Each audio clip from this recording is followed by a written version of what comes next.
Hello friends, welcome to my channel. Friends, AP triple 2024కి సంబంధించి కొన్ని డీటెయిల్స్ అయితే వీడియోలో చెప్పాలనుకుంటున్నాను. అవేంటో మీరు thumbnailలో చూసే ఉంటారు. ఫ్రెండ్స్, అలాగే మన ఛానల్ కొత్తగా చూస్తున్నవారు సబ్స్క్రైబ్ చేసుకుని పక్కన ఉన్న బెల్ ఐకాన్ని ఆల్ అనే ఆప్షన్లో పెట్టుకోండి. అప్పుడే మీకు అన్నీ కూడా నోటిఫికేషన్ రూపంలో వస్తాయి.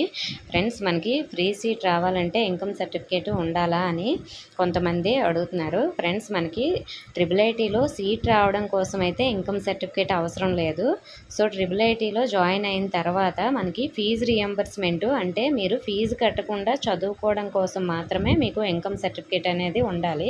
అది కూడా 2.5 lakhs లోపు ఉన్న వాళ్ళకే ఈ సర్టిఫికేట్ అనేది యూజ్ అవుతుంది. సో 2.5 lakhs దాటి ఉన్న వాళ్ళకి ఇన్కమ్ సర్టిఫికేట్ ఉన్నా కూడా అది కూడా రేషన్ కార్డు కానీ రైస్ కార్డు కానీ లేకపోయినా కూడా మీరు ఫీజు అయితే కట్టుకోవాల్సి ఉంటుంది. సో 2.5 lakhs లోపు ఇన్కమ్ సర్టిఫికేట్ ఉన్న వాళ్ళకి, అలాగే రేషన్ కార్డు లేదంటే రైస్ కార్డు ఉన్న వాళ్ళకి మాత్రమే ఫ్రీగా చదువుకునే ఛాన్స్ అయితే ఉంటుంది. ఫ్రీగా చదువుకునే ఛాన్స్ అంటే గవర్నమెంట్ మనీ అనేది పే చేస్తుంది. సో ఇంకా ఎక్స్ట్రా మనీ ఏమైనా పడితే అది మీరే పే చేసుకోవాలి. సో ఎక్కువ మనీ ఏమీ పడదు. కాకపోతే ఎంత అమౌంట్ పడుతుంది అనేది ఎలక్షన్స్ తర్వాత అయితే నేను వీడియో చేస్తాను. ఎందుకంటే మనకి వచ్చే గవర్నమెంట్ బట్టి ఉంటుంది.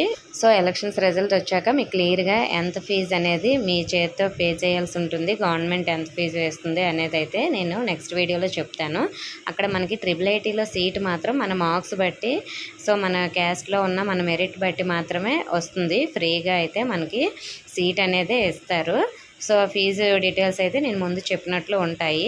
గవర్నమెంట్ ఎంప్లాయీస్ ఉన్న పిల్లలకు కూడా సీట్ అయితే వాళ్ళ మార్క్స్ బట్టి ఫ్రీగానే వస్తుంది, కానీ ఫీజు మాత్రం పే చేసుకోవాలి. సో అలాగే ట్రిపుల్ ఐటీలో అమౌంట్తో మనం సీటు కొనుక్కోవచ్చు అని కొంతమందికి అయితే డౌట్స్ ఉన్నాయి. సో మనం అమౌంట్తో అయితే సీటు కొనుక్కోలేము. కాకపోతే మనకి మార్క్స్ బట్టి మాత్రమే అక్కడ సీట్స్ అనేవి ఫిల్ చేస్తారు. సో మనం సీటుకి కూడా అమౌంట్ ఇస్తాము అన్నా కూడా మనకి సీట్స్ ఈ విధంగా అయితే ఇవ్వరు. నెక్స్ట్ ఇంటర్ తర్వాత ట్రిపుల్ ఐటీలో జాయిన్ అవ్వచ్చు అంటే ఇంటర్ తర్వాత ట్రిపుల్ ఐటీలో జాయిన్ అవ్వడానికి కూడా అవ్వదు. ఓన్లీ 10th తర్వాత మీ మార్క్స్ బట్టే సీట్ వస్తేనే జాయిన్ అవ్వగలరు. ఇంటర్ తర్వాత ఇంకా మీరు బీటెక్కి ఏపీ ట్రిపుల్ ఐటీలో 4 క్యాంపస్లో కూడా జాయిన్ అవ్వలేరు.